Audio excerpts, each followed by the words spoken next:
Sejam bem-vindos a mais um episódio do nosso Arredcast, o podcast que acontece aqui nos estúdios do Arred Coworking. Nesse momento, inclusive, numa edição especial, eleições, nós aqui no Arredcast que temos sempre convidados de todas as áreas de empreendedorismo, de comércio, de produtos, de serviços, mas especialmente nessa época, no ano eleitoral, nós temos também nosso produto específico, que são os podcasts para convidarmos os nossos candidatos da nossa região que disputarão as eleições nesse ano de 2022. E sempre comigo aqui, minha parceira, Thaís Duarte, para batermos um papo. É isso aí. Estou animada com esses papos políticos, porque entendo que o Arred tem uma função social importante e cada vez mais a gente precisa abrir o diálogo, né? Trazer os candidatos que representam aqui a nossa região e demonstrar aí quais são as bandeiras, os posicionamentos, as expectativas. Então, bem-vindo, Calixto, que vai estar conosco hoje conversando aqui nos estúdios do Arred Coworking. Boa tarde, agradecer a oportunidade, né, de estar com vocês aqui. A Thaís eu fiquei conhecendo agora, o Moisés já é conhecido aí há algum tempo. O menor de idade também conhecemos agora. Muito bem. Porque nos bastidores a gente conhece uma turma também que estão por trás dos microfones e das câmeras fazendo o nosso podcast acontecer. Calixto, seja muito bem-vindo. Obrigado aí pela oportunidade.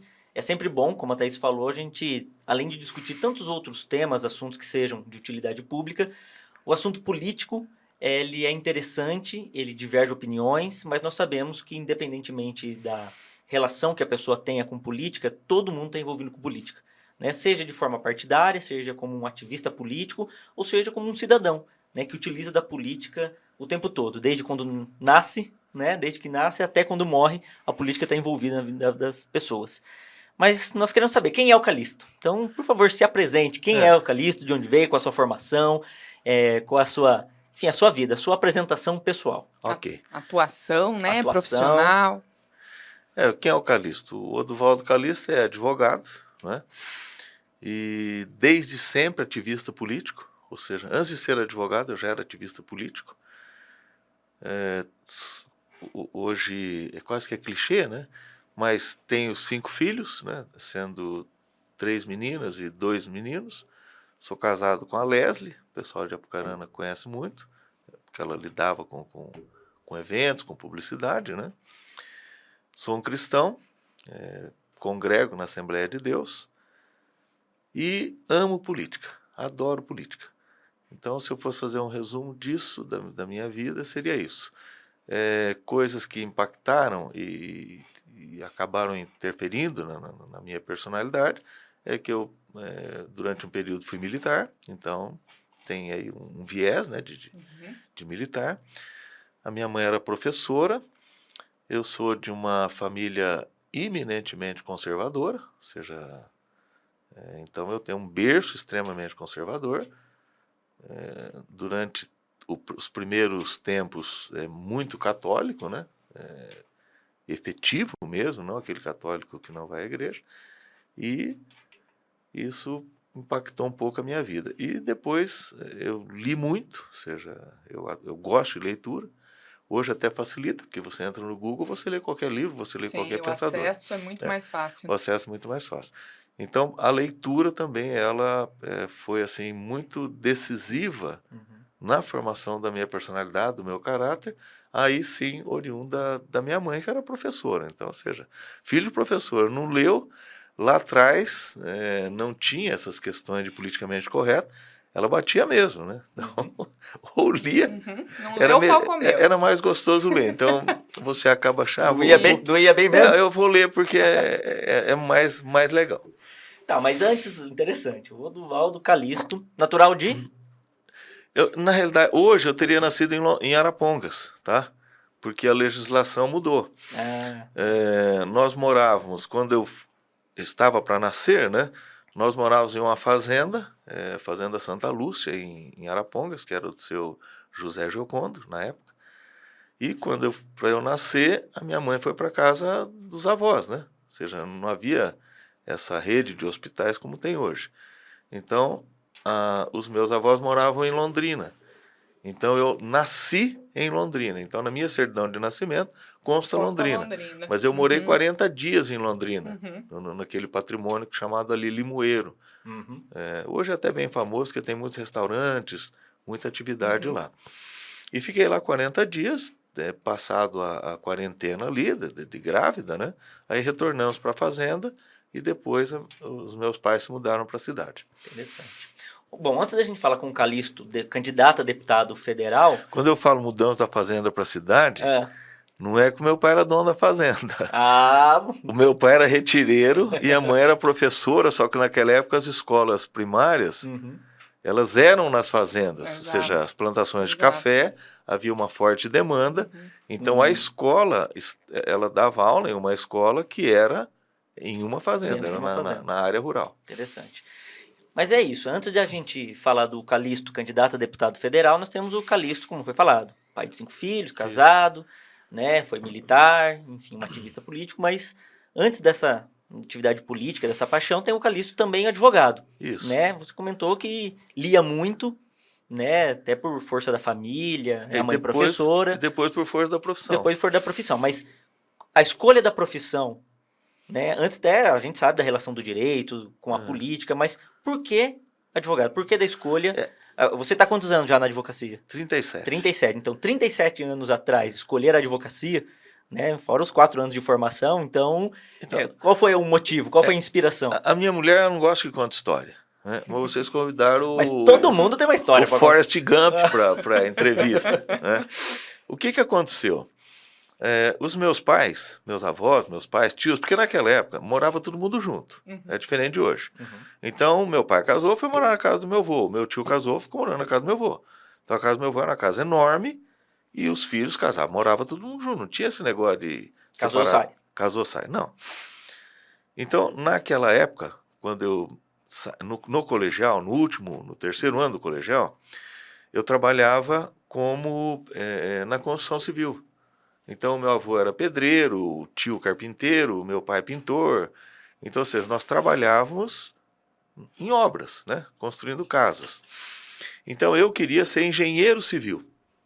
Então, eu trabalhava na construção civil. O cenário estava inserido. Lógico que a nossa família era humilde, eu até teria alguma dificuldade em relação ao curso que eu pretendia, que era engenharia civil. O que aconteceu? Eu fui para Curitiba e para ficar lá o período... eu tinha algumas dificuldades, e no domingo a minha madrinha morava em Curitiba. Então, como não tinha almoço e janta na CEL no domingo, eu ia para a casa dela, jogava baralho, almoçava, jantava, né? Já estava tranquilo. E ela gostava de jogar baralho, então unia o útil ao agradável. E ela queria que eu fosse fazer direito. Na realidade, eu não tinha muita noção do que era ser advogado, o que é o direito. Como é ser advogado? E ela ficava martelando na minha cabeça. E eu fui para lá para fazer o cursinho e fazer engenharia civil. Então, eu fiz vestibular para engenharia civil na Federal, em Curitiba, e por imposição dela, que virou quase uma imposição, só que eu gostava demais dela. Então, assim, era uma pessoa assim que eu... Tinha uma estima muito grande. Eu tinha uma estima muito grande por ela, por tudo que ela representou na minha vida. Era uma madrinha, assim, madrinha mesmo, né? Não era aquela madrinha... uma madrinha efetiva, tá? Então eu gostava demais dela e do meu padrinho, né, que é o Nelson Ei e a dona Leonie Ei. Então isso aí foi martelando na minha cabeça. Bom, eu passei nos 2 vestibulares, tanto no direito na Católica quanto em engenharia. No curso de engenharia, eu fui na Universidade Católica, na Caixa Econômica Federal, e eles me deram 2 envelopes. Então, um envelope eu preenchi todo ali, coloquei toda a documentação, para eu ter uma ajuda em dinheiro. Então, a Caixa Econômica me daria uma ajuda em dinheiro e eu faria o curso de engenharia civil, porque não era pago, era gratuito. Mas era um curso o dia todo, então você não tinha como trabalhar. Sim. E na Católica era o curso de direito noturno. Então, eu preenchi o envelope para eles pagarem a faculdade. E aí eu teria como trabalhar de manhã, ok? Então, quem decidiu que eu deveria ser advogado foram os burocratas da Caixa Econômica por intercessão da minha madrinha. E que bom, uma né? boa forma de pensar no destino. Então, aí aconteceu uma coisa É a engraçada, família e o Estado que família forjaram e a o sua, Estado. forjaram a sua formação. a minha formação. Mas algumas coisas são de Deus, até porque eu sou 100% Deus. Então, teve lá, na primeira semana de aula, tinha um professor de Direito Civil, se chamava Arlindo Dalprá. Espetacular, espetacular. E o Dalprá, o professor Dalprá, ficaram dependendo. E Direito Civil tinha 3 vezes na semana. Tá? Uhum. A carga de Direito Civil no primeiro ano era maior. Então, 3 dias da semana, 2 aulas de Direito Civil. Então, ele deu aula na segunda. O pessoal que tinha repetido, os que estavam tem um nomezinho lá, não é recuperação, tem um outro nome lá. Dependência. Os dependentes, né? 3 ou 4 ali. E eles ficavam badernando, eles ficavam querendo discutir com o professor, o senhor não podia ter deixado a gente, não sei o quê, por causa disso, por causa daquilo, eu já devia estar no segundo ano, aquelas discussões. Então, segunda-feira, eles discutindo com o professor. Terça-feira, eles discutindo com o professor. Na quarta-feira, eu levantei e falei, moçada, é o seguinte, eu trabalho o dia todo e eu venho para o curso à noite. Tem 60 alunos lá no segundo ano tendo aula de direito do segundo ano. Só tem vocês 4 aqui, dependentes. Vocês vão tentar me provar que o professor é o culpado de vocês 4 estarem aqui e 60 na outra sala? Meus irmãos, eu tenho certeza que os meus alunos aqui, os meus colegas de turma, vão concordar comigo. Ou vocês calam a boca, ou nós vamos expulsar vocês da classe. Os 4 levantaram, foram embora e nunca mais voltaram. E todo mundo levantou, porque todo mundo já estava de saco cheio deles. Aí o Dalprá, o professor, falou assim, opa, temos aqui um advogado. E a coisa vai caminhando. Bom, aí eu falei, acho que eu nasci para isso. Tá muito claro, então, que a sequência agora aqui, para a gente falar de vida pública, de vida política, de liderança, de atuação, né, na advocacia, que depois pendeu para a política, tem motivos, né? Deixa eu fazer uma... Mas numa determinada idade, você não... Eu vejo por mim e vejo pelos outros também. O que você quer ser? Eu quero ser médico. Por quê? Porque ganha bem. Hoje todo mundo quer passar no concurso público, né? De auxiliar de enfermagem a delegado de polícia. Não, eu quero passar no concurso público, eu sou concurseiro. Então, numa determinada idade, você não tem tanta... Você pode até ter uma vocação. Mas é muito cedo que acontecem essas escolhas. Essas escolhas. Né? Então eu gostei minha madrinha tinha razão. Vamos entender um pouco melhor a tua atuação política, né? E eu tô trazendo isso em todas as entrevistas que a gente fez, que uma das condições para que alguém possa participar de uma eleição no Brasil é que tenha uma filiação a um determinado partido político. Okay. Né? Então, gostaria de entender o que embasou as suas decisões, né? Qual é a sua filiação partidária, o que embasou as suas decisões, como que o Calixto está coligado hoje, como que funciona isso? Primeiro que eu sou PL há muito tempo. O Bolsonaro entrou no meu partido. Certo. Eu não fui para o PL para estar no mesmo partido que o presidente. Ele é que ficou sabendo que havia o Eduvaldo Calixto. Com certeza. Né? E pediu a filiação. E falou, não, vamos filiar junto no partido do Calixto. Mas brincadeiras à parte, eu estou no PL há muito tempo. Quando você lê em relação aos partidos, você se filiaria, eu acredito que em qualquer um deles. A cartilha é linda de todas. A cartilha, né? Ela é linda, né? Algumas situações do ponto de vista de ideológico, mas elas são assim tão abrandadas, que, nossa, se você lê do PSOL até o União Brasil, você fala, puxa, que legal, né? Achei o partido também. Mas o PL, lá atrás, ele já tinha uma conformação, e em Arapongas, as pessoas com as quais eu me identificava eram do PL. Então, por exemplo, o Dr. Colombino Graçano era PL, o Toninho Graçano, PL. Você pega o Jaime Canet, você pega outros expoentes que eram afinados com o PL. Então, isso me acabou levando para o PL lá atrás. Interessante. E dentro não só né, do PL, dessa linha política que você segue, você já disputou outras eleições. Já disputei. Né? Nós conhecemos já do Calixto polêmicas na política, situações efervescentes do Calixto. Quais foram as eleições que o Calixto já disputou e como foram essas experiências? Eu disputei várias eleições, várias. Consegue listar pra gente? Quando eu coloco dessa forma, e eu preciso que o eleitor também não fale, poxa, mas ele disputou várias eleições, perdeu, e por que eu vou votar nele agora? Né? Imagine que o maior presidente da história americana disputou várias eleições, perdeu todas e foi hoje, reconhecidamente, é o presidente mais lembrado do mundo a nível de Estados Unidos. É uma pessoa que perdeu várias eleições e só ganhou a eleição para presidente da República. Então, tenham isso em mente, né, quando for pensar no meu nome, porque as eleições que eu disputei, eu só consegui me eleger vereador uma vez. Eu disputei eleição para prefeito em 92. De Arapongas. De Arapongas. Depois eu disputei eleição para deputado estadual em 94. Fiz uma votação muito boa, mas aí tem a questão do coeficiente eleitoral. Depois eu disputei 3 eleições para vereador. Uma eu ganhei, 2 perdi, mas sempre com uma boa votação. Ou seja, em todas as eleições para vereador que eu disputei, sempre eu tive uma votação muito maior do que o vereador...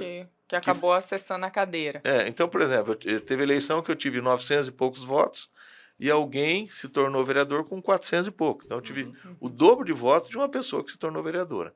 Mas você é burro? Mas você não sabia disso? Você é advogado? Por que você fez isso? Aí tem uma tônica em relação ao meu caráter. Eu sou o companheiro e eu sou de partido. Eu defendo o sistema partidário porque é o melhor que existe. Não existe outro melhor do que esse sistema. Então, nesse sistema partidário, ele tem que haver companheiros. Por isso que eu estou no PL. Tá? Eu não posso agora falar assim, olha, vai ter eleição eu quero ser candidato a deputado federal. Aí eu vou lá, olho quem são os grupos de candidatos e falo assim, puxa vida, no PL eu não vou me eleger. Aqui eu tenho mais chance. Eu vou me filiar no PDT, eu vou me filiar no PSOL, vou me filiar no PT, no PMDB. Não. Isso aí não é para mim. Eu digo para as pessoas, principalmente, eu digo para as pessoas isso há 30 anos, que se nós queremos resultados diferentes, as nossas atitudes, o nosso modo de pensar tem que ser diferente. A nossa linguagem tem que ser diferente, os nossos atos têm que ser diferentes para gerar fatos diferentes. Se eu fizer igual a todo mundo, talvez eu tivesse sido eleito. É que a coerência é o que você tem buscado. Não, a coerência é a minha vida. Então... A minha vida é uma vida de coerência. E às vezes por conta disso, o resultado, a consequência seja outra, a não ser, de repente, uma eleição em um determinado momento. Mas segue o seu padrão de... Então, mas se eu mudar... Deixa de ser o Calixto. Esses caras que a gente critica terão me vencido. Certo. Então, por mais que eles tenham sido eleitos e da forma que se elegeram, eles não me venceram, porque eu acreditei na minha coerência. E muitos deles que se elegeram sem coerência, sem princípios, sem base, sem fundamento, depois eu advoguei para eles. Eu advoguei para André Vargas, eu advoguei para Alcides, eu advoguei para um monte de gente. Interessante. Vou fazer uma pergunta aqui, que até então tá um papo muito tranquilo, né? Muito eloquente, mas vamos perguntar algumas questões aí que realmente a gente precisa entender. Certo. Então, o porquê da decisão de buscar uma eleição para deputado federal nesse momento e no que o Calixto difere tanto assim de todas as outras opções que o eleitor tem para esse cargo? Eu diria que da seguinte forma. Eu até estou usando um jargão ali, né? Eu fico só olhando para ela para ver se o semblante dela modifica. Né? O que eu estou usando como jargão? Eu digo o seguinte, ô Moisés, o que é mais importante para você? Muito embora eu não sei se você tem uma filha. Não tem. Não tem, mas você tem uma sobrinha? Tem uma sobrinha. Tem uma sobrinha. Moisés, você tem filha, Thaís? Não tenho. Sobrinha? Tenho afilhados. Filhado. Então vou perguntar para Moisés. Moisés, o que é mais importante para você? A vida da sua sobrinha ou uma reta escavadeira? Óbvio que é a vida da minha sobrinha. É óbvio, Moisés. Que legal. Puxa vida, eu tenho chances no voto do Moisés. Porque aos meus olhos, o eleitor hoje, Moisés, ele vota na reta escavadeira.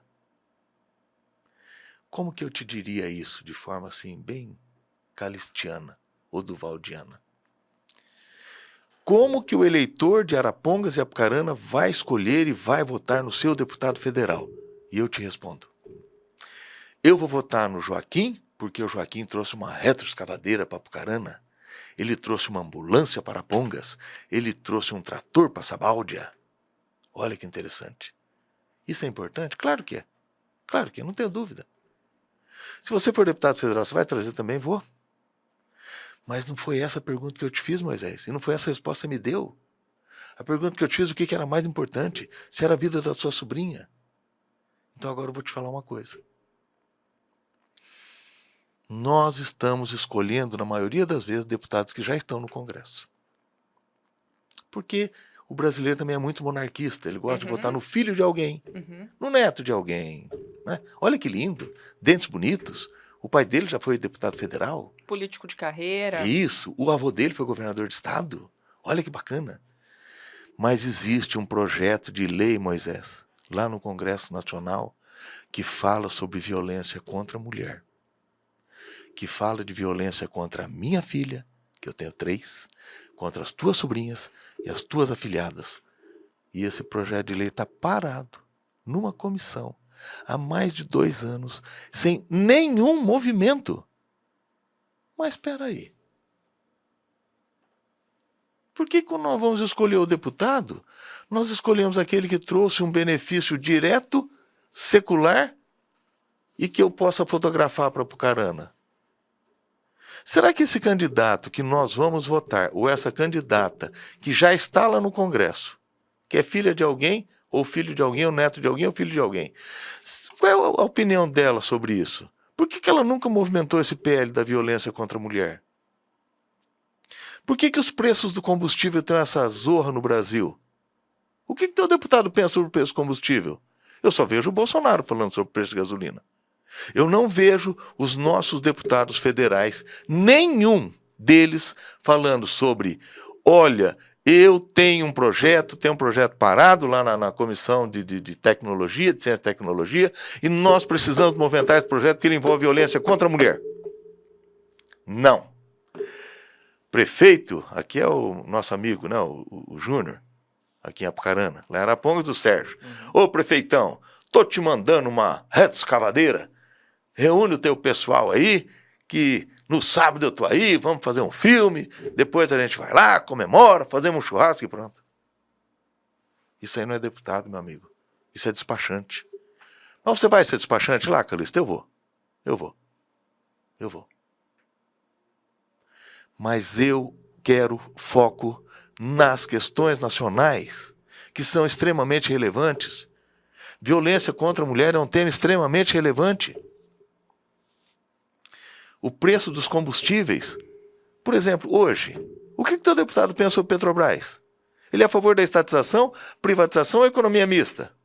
Eu sou contra a economia mista. Totalmente contra. A economia mista gera o que nós estamos vivendo hoje. Os acionistas querem lucro, o governo quer fazer uma política, o governo quer fazer política com a Petrobras, de preço. Poxa, ele precisa baixar o preço. O frete não pode continuar na forma que está. Mas o acionista não deixa, e tem uma assembleia. Tá, e o teu deputado pensa o quê? Os nossos atuais deputados deixaram chegar nesse ponto. Não tem como conviver com isso. Existem os países nórdicos que têm a maior petroleira do mundo, que é a Equinor, que dá lucro exorbitante, que está comprando a Petrobras, que é estatal. Nossa, nunca ninguém tinha me falado que a maior petroleira do mundo era estatal. Pois é, né? Seu deputado só estava preocupado com reta escavadeira. Seu deputado estava preocupado em gravar para sair na Globo. Lembra do nosso deputado que gravava para sair na Globo? Nossa Senhora. Acho que lembra disso? Eu lembro nada. Acha? Ô, Calixto, mas você está falando de Então, comportamento né, de eleitores quando você fala, meu deputado faz isso. Então, você acha que a maioria dos eleitores lembra em quem votou em 2018? Eu gostaria que se lembrassem e eu acredito que eles se lembram. Sabe por que eles se lembram? Será que Porque lembra? a maioria dos eleitores, ela se lembrava da escalação da seleção brasileira de 1970. Mas não sabia um nome sequer de um ministro do STF. E eu estou vivendo, graças a Deus, Deus está permitindo que eu viva um momento que a maioria dos eleitores sabe o nome completo dos 11 ministros do STF. E não sabe o nome dos 11 jogadores da seleção. Ela sabe que o técnico é o Tite, o goleiro, eu acho que é aquele do Palmeiras, ela sabe que o Neymar deve jogar, ela não sabe o nome dos 11 jogadores, mas ela sabe o nome dos 11 ministros do STF. Então isso é uma mudança. Mas eu ainda acho que a gente tem conversado sobre isso. Talvez a gente lembre mais para executivo. Os cargos executivos a gente tende a lembrar mais. O Bolsonaro quebrou esse paradigma. Mas eu não lembro para quem eu votei para deputado federal. Acha? Não faço a menor ideia. Não tenho vergonha de falar. Não lembro. Não lembro. Por isso que eu perguntei. Não lembro. Eu não faço ideia de quem eu votei para deputado federal. Eu vejo, pra quem eu sei atua para na quem eu política, votei, para presidente, para governador, para prefeito de Apucarana, para vereador de Apucarana. Agora, eu não lembro para quem eu votei nem para deputado estadual, nem para federal. Por isso que eu tô perguntando. Nem para senador. Talvez pra gente nem para senador. que Não esteja faço mais ideia. envolvido, tem um viés. E eu não sou uma pessoa, vamos dizer assim, pouco esclarecida, né? Mais alienada. Né? Exato, mas realmente os cargos do legislativo... O que é ser alienado, hein? Não, eu tô dizendo assim, né? Você falar, uma pessoa que tem cabresto eleitoral nela, alguém induziu o voto... Não, é simplesmente, eu tenho discutido muito isso. Sabe por que o Bolsonaro acordou isso aí? O Bolsonaro que está acordando essa situação. Porque o Bolsonaro está mostrando para o brasileiro que algumas questões que ele queria resolver, ele não consegue em função do Congresso Nacional. Então, hoje, você vê uma preocupação muito maior do eleitor em razão de quem eu vou votar para deputado federal. Eu vou votar no cara que trouxe reta escavadeira, no famosinho aí, ou eu vou votar em um candidato que efetivamente ajude e discuta as grandes questões nacionais e seja suporte para o Poder Executivo. Hoje ele está pensando mais nisso, porque ele está vendo que o presidente pode ter até ser o dono da caneta. No caso do Bolsonaro, ele tem lá a bique dele, mas a tinta é do Congresso. Até porque por 28 anos ele esteve no Congresso e isso não é novidade para ele. Né? Isso. Então ele sabe que a tinta é lá. Não disputou uma eleição nas cegas. Não. Foi? Isso, não. 28 anos no Congresso, ele sabe isso. Que aqui o parlamento dá o tom das coisas. Como funciona o parlamento. Ingênuo a gente não pode dizer que ele E se você observar, até amigo meu, pessoal meu, o Ricardo Barros, ele se mantém na política porque ele entende como pouco o funcionamento do Congresso Nacional. E a relação com o Executivo. O presidente da República, que teve 57 milhões de votos, acaba sendo dependente do Ricardo Barros, que teve 160. Calixto, você comentou de uma situação agora na sua fala, e a relação, por exemplo, quem são os 11 ministros do STF? Calixto, como advogado, então estudioso do direito e candidato a deputado federal, portanto, é postulante a um cargo que vai ser um dos poderes. Isso. Né? O Calixto pode estar no poder legislativo, né, com uma relação com o poder executivo e uma relação também com o judiciário. Qual é a opinião do Calixto, advogado e, de repente, um futuro deputado federal com relação ao STF, aos 11 ministros, à instituição Supremo Tribunal Federal, que parece que nos últimos anos tanto efervesceu com relação à exposição, à participação em questões, em discussões políticas? Moisés, a gente aprende com os antigos, sempre. Como diz um amigo meu, a nossa vida, toda a doutrina, nada mais é do que escrever o que nós repetidamente fazemos. Se fazemos corretamente, se torna doutrina. Juiz bom é o que não aparece. Desde a época do Roma, do Apucarana, do Arapongão, juiz bom é o que não aparece. Se você pegar, por exemplo, o ministro Moreira Alves, você pouco ouvia falar dele. Talvez o último dos ministros que foi indicado e nomeado para ministro com notório saber jurídico. O Moreira Alves, quando ele foi assentou, tomou posse no Supremo Tribunal Federal, ele tinha mais de 50 livros escritos sobre vários temas. E com uma vantagem, ele dominava o direito romano. Por que é uma vantagem dominar o direito romano? Porque você domina o berço. Uhum. Você sabe por que as coisas aconteceram, por que nasceu aquilo, qual a origem daquilo. Até ontem, os advogados bons, tidos como os bons, eles, nas suas petições, usavam, no mínimo, 8 ou 10 expressões latinas, oriundas do direito romano. Então, Moreira Alves, eu acredito que foi um dos últimos ministros do STF com essa galhardia. Ninguém duvidava do notório saber jurídico dele. Aí agora eu vou fazer o advogado diabo, para não falar que eu sou, você é bolsonarista? Tá bom. Mendonça. Antes dele ter um cargo no governo do Bolsonaro, alguém conhecia ele e sabia dele, ele ter notório saber jurídico? Não. Nem sabia nem que ele era pastor. Vou falar dos meus, tá? Vou falar dos meus. Cássio Tubaína. Olha, ele se tornou um apelido.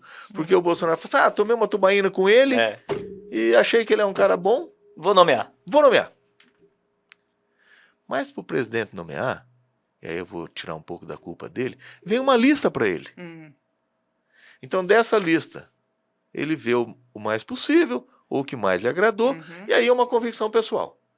Então, ou seja, dentro daquilo que a sociedade política organizada, que a magistratura organizada encaminhou para ele, ele escolheu o Cássio Tubaína e escolheu o Mendonça. Porque, tipo assim, dos três, era o que mais se identificava com ele. Isso é um STF? Alexandre Moraes, você nunca tinha ouvido falar. Talvez aqui... Xandão. Nunca ouviu falar. Você ouviu falar ele como delegado de polícia, porque a grande vocação do Alexandre Moraes era ser delegado da Polícia Federal. Eu tenho certeza absoluta que se nós conversarmos com ele, se ele vir aqui no seu programa, você vai perguntar para ele, fala, não, é porque até hoje eu tenho uma frustração, que eu queria ser delegado da Polícia Federal e não passei no concurso. Ele vai falar isso. É a função dele, xerife. Isso tem a ver com ativismo judicial? Não. Tem a ver com senadores corruptos, vagabundos, desonestos, que deveriam estar presos. Só com isso. Eles aprovam a indicação. A sua opinião enquanto estudioso, advogado, enfim, é uma pergunta acho que bem retórica, mas é importante a gente saber, como um candidato a deputado federal e um advogado. Essa prática da indicação para os ministros do Supremo vir do presidente da República. Com relação depois, são eles que vão julgar possíveis crimes dos presidentes da República e sempre vai ficar aquela, né? No mandato passado eu indiquei tantos, então de repente eu tenho hoje uma maioria para uma possível defesa, num possível pedido de qualquer tipo de crime. Eu alteraria?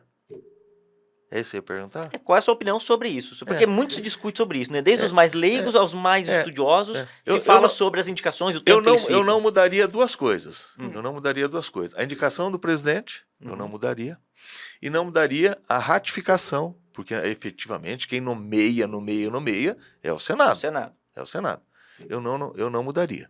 Essas duas situações não... Mas você acabou de falar que são senadores pilantras que acabam... Mas o senador pilantra, por mais sacanha, por mais tacanha, por mais rabo preso que ele seja com o STF, ele só recusa ou aprova o nome que vai para ele. Sim, tá? Existe muito uma restrita, triagem. Está muito restrita a função dele. O que nós temos que alterar são duas coisas. Primeiro, a triagem, a forma como é feita a triagem, que, por exemplo, no nosso Tribunal de Justiça do Estado do Paraná, poucas vezes ou raras vezes você vai ver tanta crítica a um desembargador.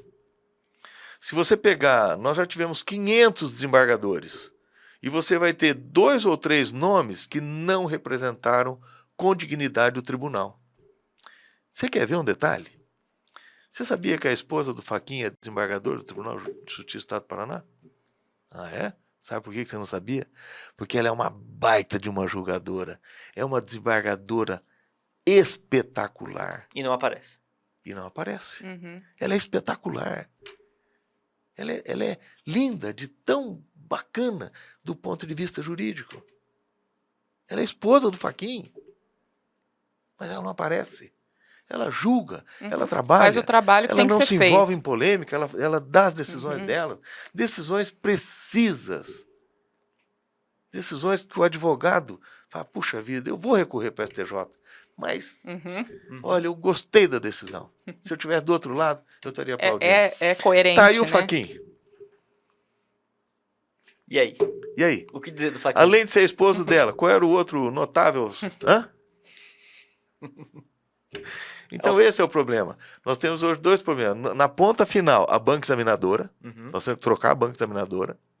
E no início, a triagem. Foi o termo que você falou.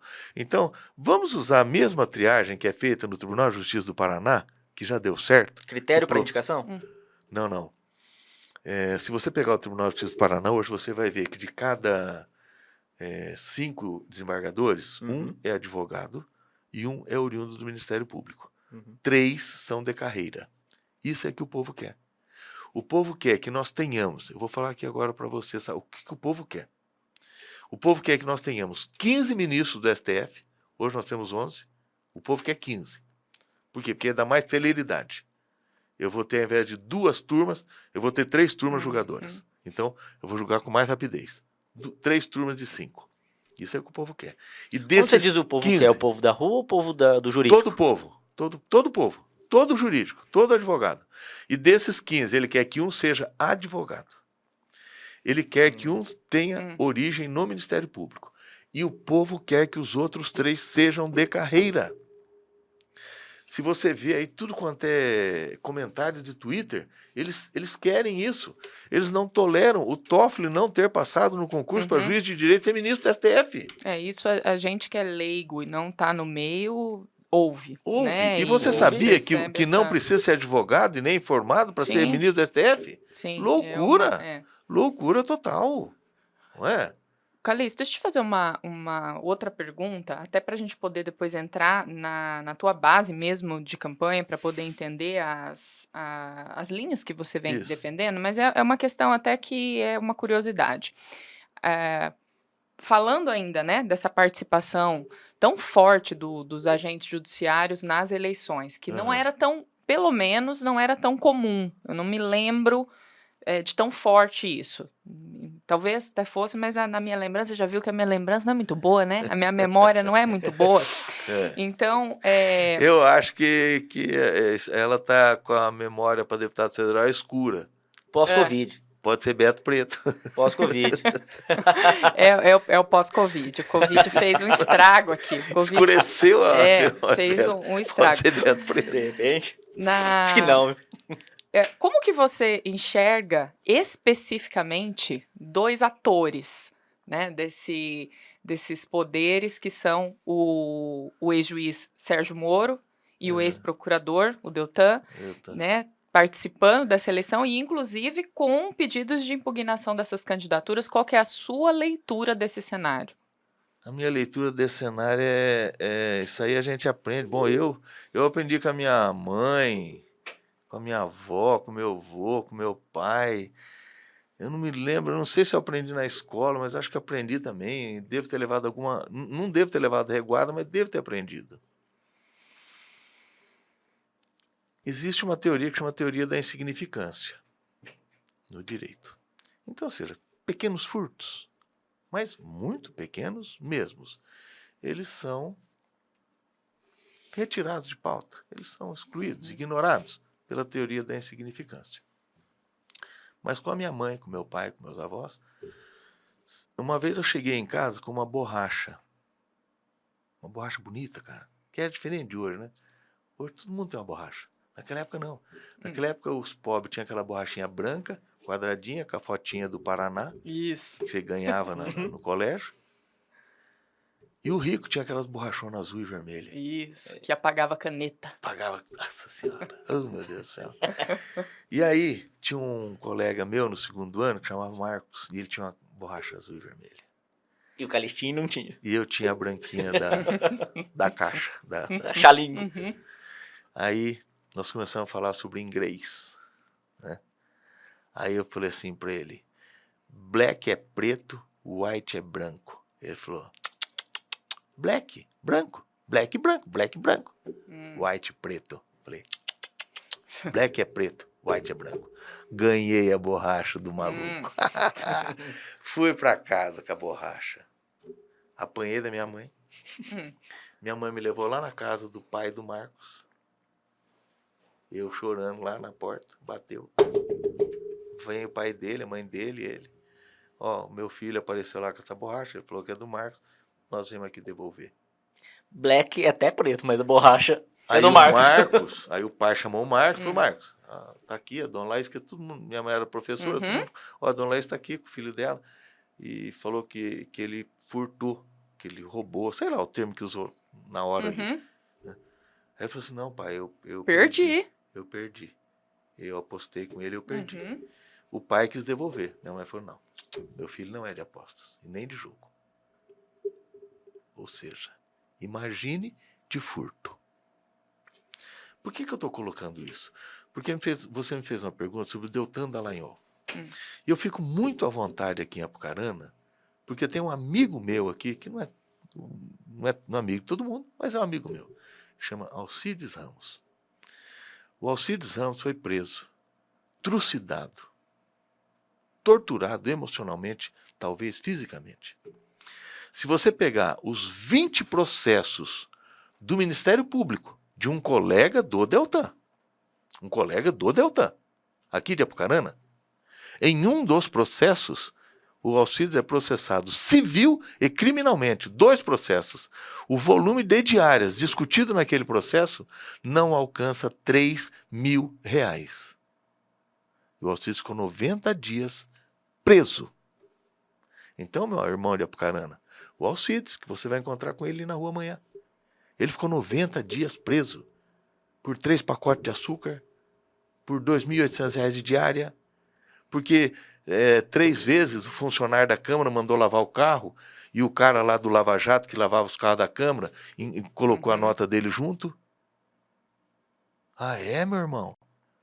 E você está defendendo o Deltan Dallagnol, que junto com 2 colegas de Ministério Público gastou R$2.800.000 em diárias? E você está dizendo que esse gasto de R$2.800.000 de diária é uma retaliação do sistema? Qual sistema? O sistema pagou R$2.800.000 para ele. Ele fazia parte do sistema. Ele determinava a condição coercitiva e o sistema autorizava. Ele andou de viagem aérea, o sistema pagando. Ele gastou R$2.800.000.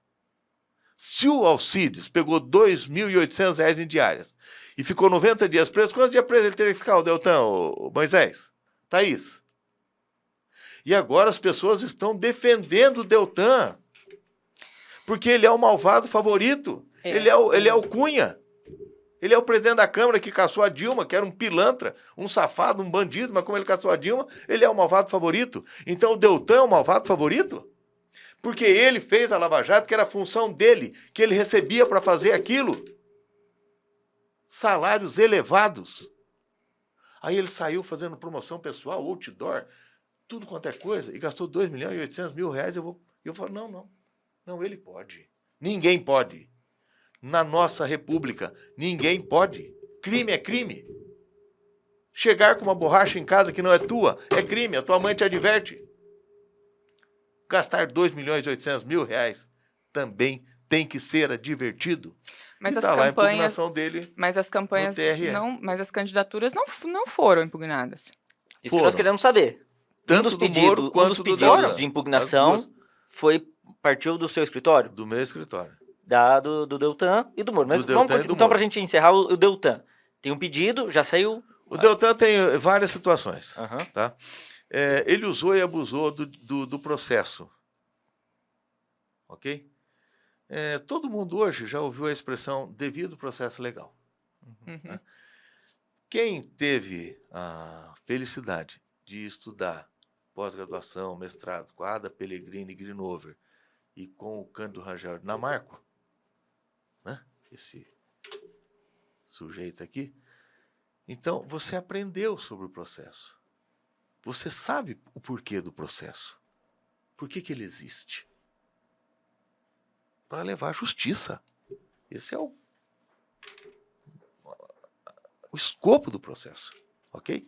Ele usou e abusou do processo. Bom, e as falhas dele são punidas. Então, em razão de todas essas falhas, que inclusive geraram a descondenação do Lula, que foram falhas que um promotor de Astorga não cometeria, que um juiz de Astorga não cometeria, mas que eles cometeram, e que hoje existe uma dúvida se essas falhas eram premeditadas ou não, ele seria exonerado do Ministério Público. Para evitar a exoneração, ele pediu demissão. Pela lei de ficha limpa, se eu quero evitar a exoneração e peço demissão, se o processo que eu estou respondendo pode gerar minha exoneração e eu peço demissão, eu não posso ser candidato. Se eu sou condenado, processado e condenado pelo Tribunal de Contas da União por irregularidade de contas, eu não posso ser candidato. Pouco importa se eu era membro do Ministério Público. Pior ainda, Moisés. Pior ainda, Thaís. Por quê? Porque eu, Ministério Público, mandei para a cadeia um pai de família, o Alcides. Depois eu peço perdão para o Alcides, está usando o nome dele aqui, mas eu fui o advogado dele. Entendeu? Então, ora, o mesmo Ministério Público que manda um pai de família para a cadeia por R$ 2.800, que eles acharam que era duvidosas as diárias, ele gasta 2.800.000, mas foi em 3, ó que legal, né? Agora, nossa, puxa vida, nossa, né?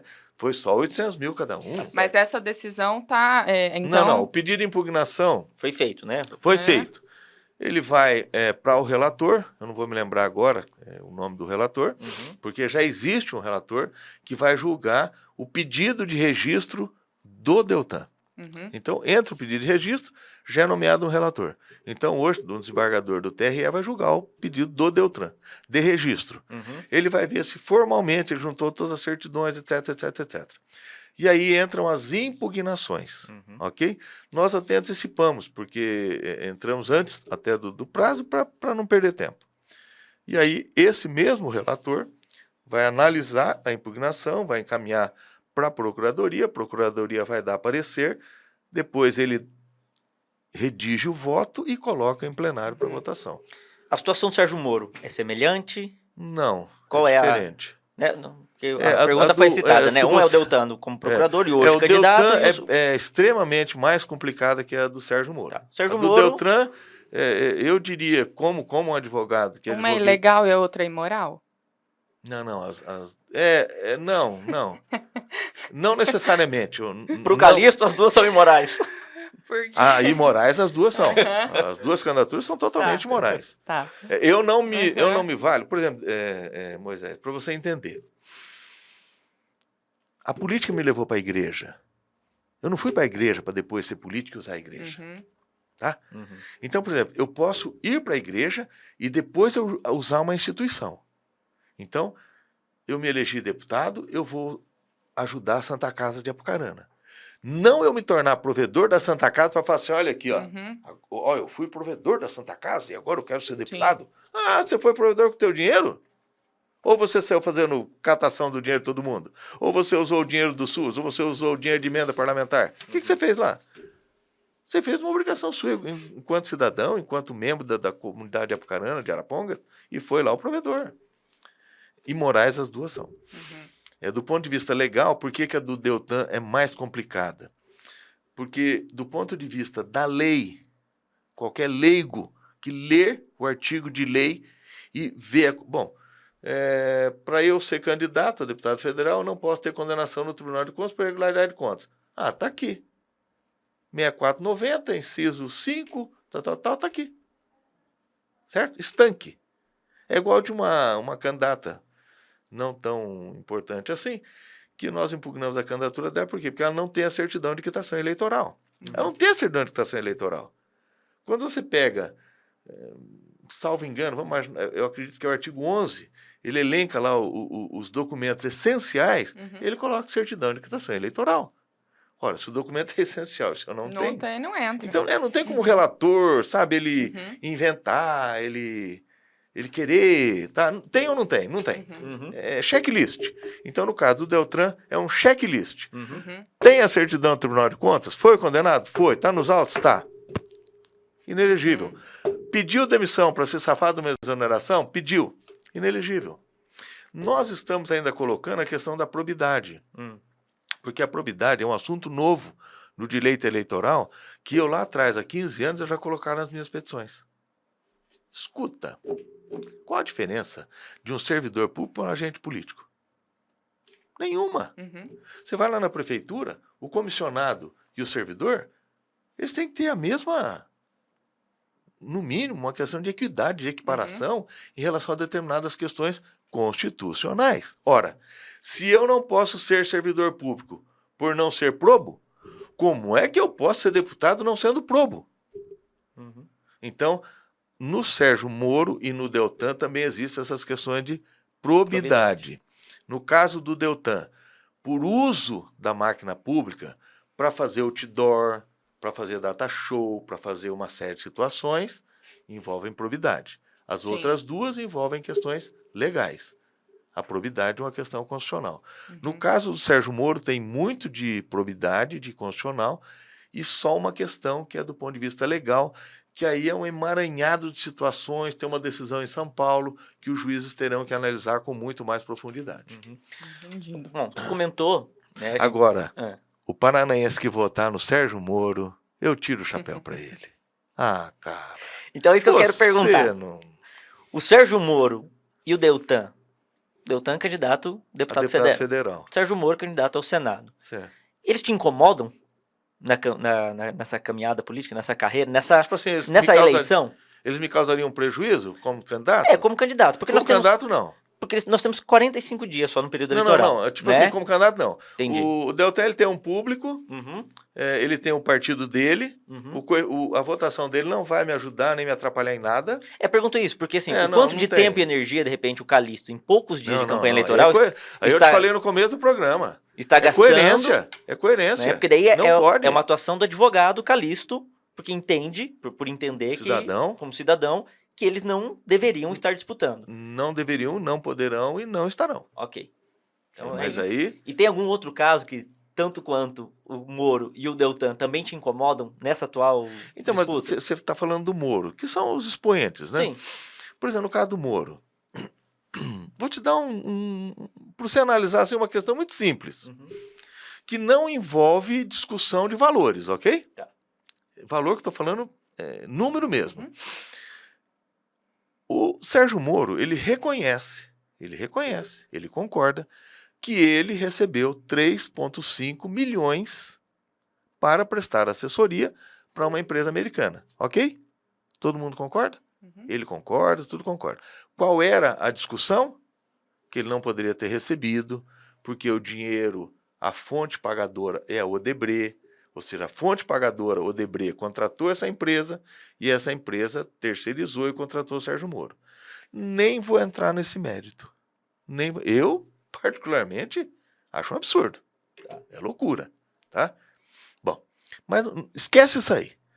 Limpo, bonito, ele prestou serviço, era relevante, que aliás ninguém nunca viu o serviço que ele prestou, mas ele prestou, tá lá, tudo bonito. Os 3,5 milhões são limpos. Ótimo. Que legal. Ok. Aí ele vai no TRE e declara os bens dele. Há um ano, ele ganhou 3,5 milhões de honorários. Limpinho. Só para pensar e digitar. 3,5 milhões. Aí ele declara no TRE que o patrimônio dele é de 1,59 milhões. Desse 1,59, 1 milhão e 100 é de um apartamento que ele já possuía antes da assessoria. Bom, então... A conta não está batendo. Não fecha. Ele só tem 490 mil de investimentos no exterior. Olha que legal, né? O pessoal brasileiro quer defender o Paraná, quer defender o Brasil, mas o investimento dele é no exterior. Moisés, eu teria que ser muito ingênuo para acreditar nisso. Aí eu te falo uma outra coisa. Então vamos supor que isso aí tudo está certo. Que ele ganhou os 3,5 milhões, que ele não comprou um apartamento, não comprou um carro, não comprou um apartamento, não comprou nada. Ele falou, quer saber? Eu vou gastar em corrida de cavalo, eu vou sair por aí, bordejar e vou torrar esse dinheiro. É meu. O Bolsonaro não fala isso? Auxílio moradia é meu, gasto como eu quiser.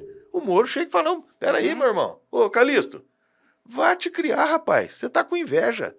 Eu ganhei meus 3,5 milhões, eu torrei e eu investi 500. 3 milhões eu torrei. Ah, é, meu irmão? E você quer que eu vote você para senador?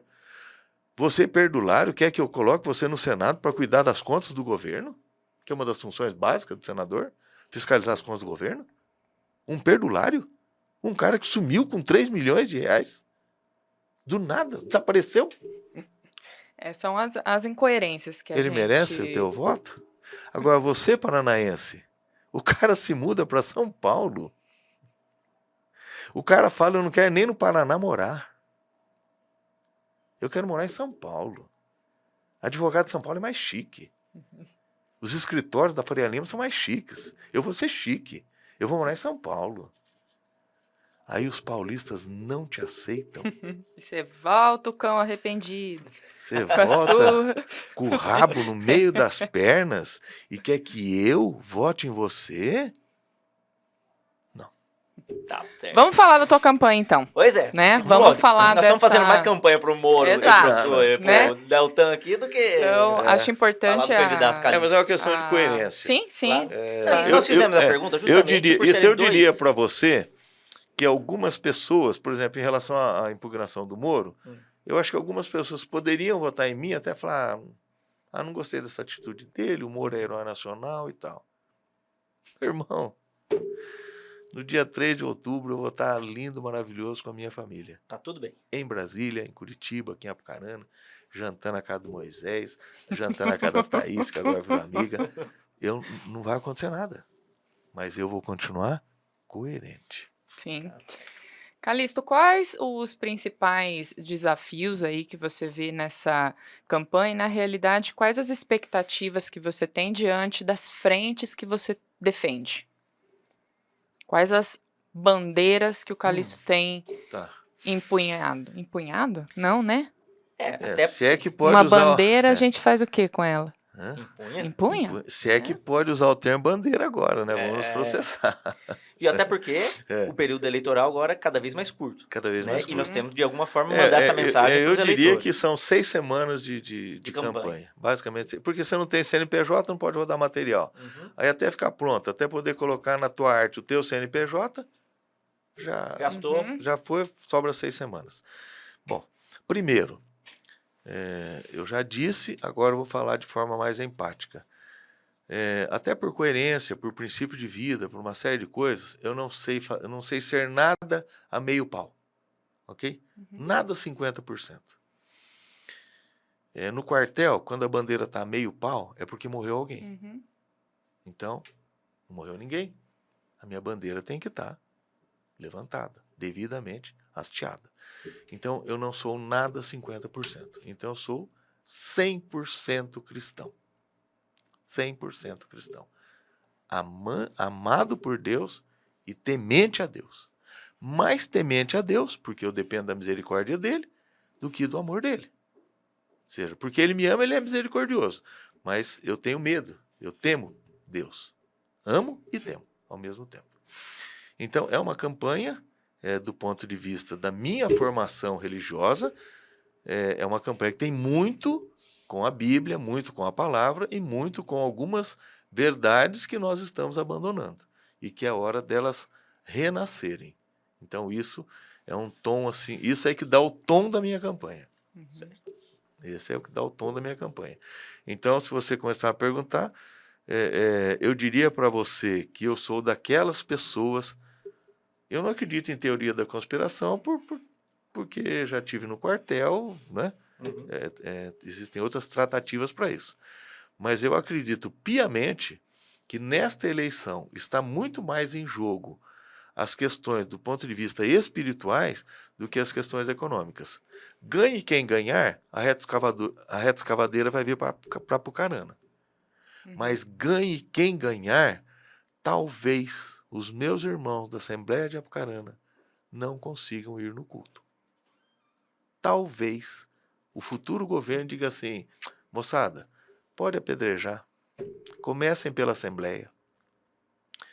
Assisti uma entrevista de um cara lá de Arapão, não gostei, comecem pela Assembleia. Porque você tem um candidato que achou que foi uma grande injustiça caçarem um deputado de Curitiba porque ele invadiu uma igreja, ele agrediu os fiéis que estavam na igreja, ele agrediu a fé de todas aquelas pessoas.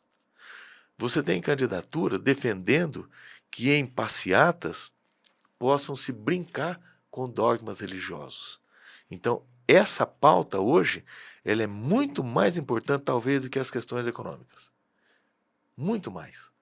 Então, por exemplo, questões ligadas ao aborto, questões ligadas a uma série de circunstâncias que estão muito mais em evidência e podem nos causar muito mais transtorno. E a principal delas, liberdade de expressão. Sabe? Eu diria, para ilustrar para você, Moisés, que o paranaense, o brasileiro, 90% deles, se ele tiver alguma dificuldade, se ele quiser, vou embora do Brasil. Para onde que ele vai? Estados Unidos. Não vai para os Estados Unidos? O que é sagrado? O que é cláusula pétrea, sagrada, não muda, não pode mudar na Constituição americana? Liberdade de expressão. Tanto é que tem gente até que confunde, né? Por exemplo, os americanos penalizam o racismo, mas não penalizam a injúria racial. Porque eles não podem penalizar a liberdade de expressão. Diferente de ofensa, ok? Tá? Eu não posso... Aí eu estou te agredindo. Né? Mas eu pensar, olha, eu tenho esse posicionamento, ou eu tenho aquele posicionamento, para os americanos é sagrado. É sagrado. Você pode expor, eu não gosto de cor de rosa. Eu gosto de azul. Tá? E aqui no Brasil, nós estamos ceifando a liberdade de expressão. Começa assim. Olha, você não pode fazer essa ofensa racial. Ele fala, não, realmente, ofensa racial é uma coisa bárbara. Que é isso? Não pode mesmo. Aí você tirou um pouquinho da liberdade de expressão. Ideologia de gênero, não pode. Aí você tira mais um pouquinho. Você tira mais um pouquinho. Você vai tirando. Não, meu amigo. Eduque essa sociedade. Eduque. Coloque para ela de forma clara o que é bom, como é que a gente vive em harmonia. Como é que nós vivemos em harmonia? Tendo respeito uns pelos outros. Não é fazendo apologia a nada, é tendo respeito. Então ensine respeito mais do que se ensina apologia. Mas acima de tudo, liberdade de expressão, de opinião, essa tem que ser intocada. Imagina, um deputado federal criticou um ministro, ficou preso.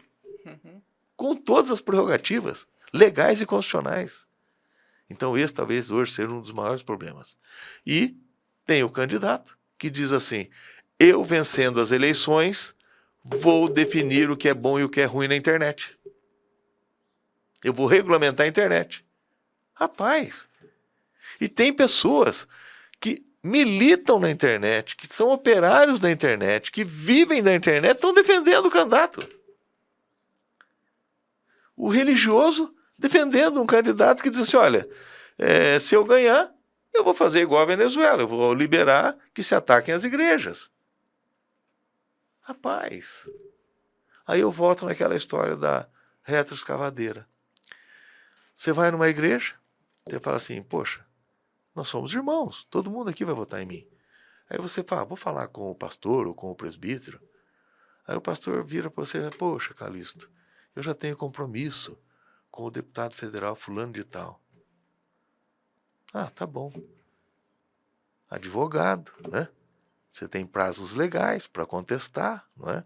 Você vai para casa, fala, eu não posso perder o apoio desse pastor. Vou ter que voltar lá. Aí você pega o cara que ele apoiou, que ele falou para você que vai apoiar. Aí você olha lá. Poxa, ele votou pela prisão do Daniel Silveira. E Daniel é um nome bíblico, né? Ele votou contra Daniel. Pastor, ele votou contra Daniel. Pastor, ele quer regulamentar o aborto. Se eu quero regulamentar, eu sou a favor. Concorda ou não? Sim. Ele quer regulamentar.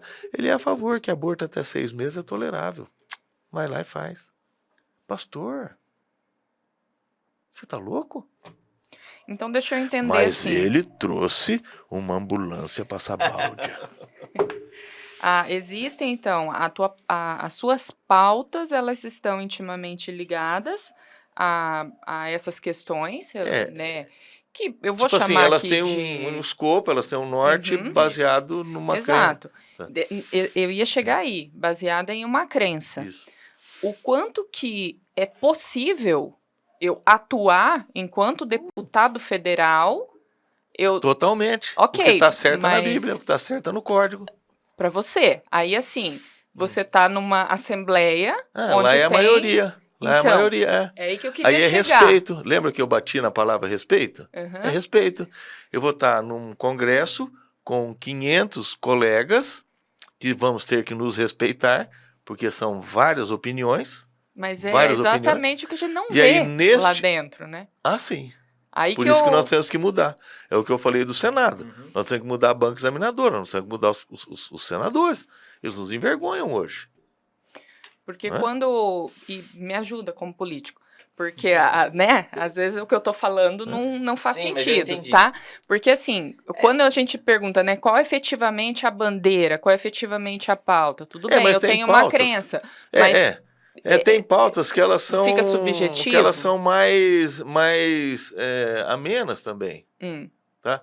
Então, por exemplo, quando você fala de alterar, e aí é questão da Câmara Federal e não mais do Senado, o Senado só vai validar ou não, quando você quer alterar a forma de escolha dos ministros e mandato, porque eu entendo que ministro tem que ter mandato de 8 anos.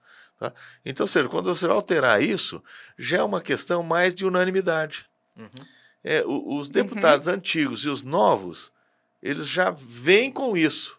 Uhum. Então, por que eles vão precisar de mim e de outros advogados, de pessoas que pelo amor de Deus, a gente tem que ter um zelo, assim, senão parece que o cara foi lá achando que ele é o... Não, sou o Bambambam. Mas eu estudei, eu me formei, eu tenho 37 eu entendi anos de bem, profissão. porque essa... Então, a questão do STF ela é mais amena. Sim. Ela não causa Uhum. essas discussões acaloradas como causaria, por exemplo, linguagem binária. É porque tem menos polaridade. Isso. Percebo dessa forma. Então, quer ver? Você vê uma questão local? Quer ver? Eu vou te falar uma questão local. Que lá no Congresso eu vou poder lidar com isso aí com tranquilidade. Todo mundo vai me ajudar. Existe uma lenda, e esse assunto tem que ser bem calmo, bem tranquilo, para não gerar uma falsa interpretação. Existe uma lenda, eu vou falar mais de Arapongas, ok? Eu moro lá, convivo lá. Então, lá em Arapongas, é uma lenda, já de 30, 40 anos, sei lá, de 30 anos, de 20 anos, né? Que o índice de câncer de Arapongas, morrem mais pessoas de câncer em Arapongas por causa da água. E, segundo essa lenda, a nossa água estaria contaminada por produtos químicos. Ok? Uhum. Então tem essa lenda. O que um deputado pode fazer? Existem na Câmara várias comissões. Eu posso entrar com um requerimento. E aí isso possibilita que eu tenha um apoio técnico responsável. Esses técnicos vêm aqui na região. Bom, onde é feita a purificação da água? Aqui na estação da Sanepar. Tá bom. Quais são os rios que coletam e que trazem água até aqui? Rio Córrego Desapertado, Três Bocas, tal. Essa água vem, aqui a gente faz o tratamento e encaminha para as residências. Ok. Então eles vão fazer um levantamento. Se for lenda, ótimo. A sociedade vai parar de falar sobre isso. Por quê? Porque quando morre alguém de câncer em Arapongas, e agora as pessoas estão morrendo até com menos idade, tá? Você vai no velório. Porque onde já se viu que não tem nenhuma autoridade que peita esses caras, porque envolve gente grande. Aí aquelas conversas que são naturais. Envolve gente grande, político não quer se meter e tal. Não importa. Envolva quem envolver, porque sempre vai haver solução. Se é uma lenda, morreu. Olha, temos aqui todos os laudos, toda a documentação. Os técnicos vieram, fizeram a coleta, fizeram audiências públicas, fizeram captação, perfuraram poços. É uma lenda. É uma lenda. Encerra o assunto. No velório, faleceu de câncer. Tá? Se não for uma lenda, tem uma coisa aqui que eu tenho certeza que não é lenda e que dá pra gente abordar. Então, se não for uma lenda, tem que haver soluções. Ninguém quer fechar ninguém quer matar ninguém quer prejudicar ninguém. Opa, mas espera aí.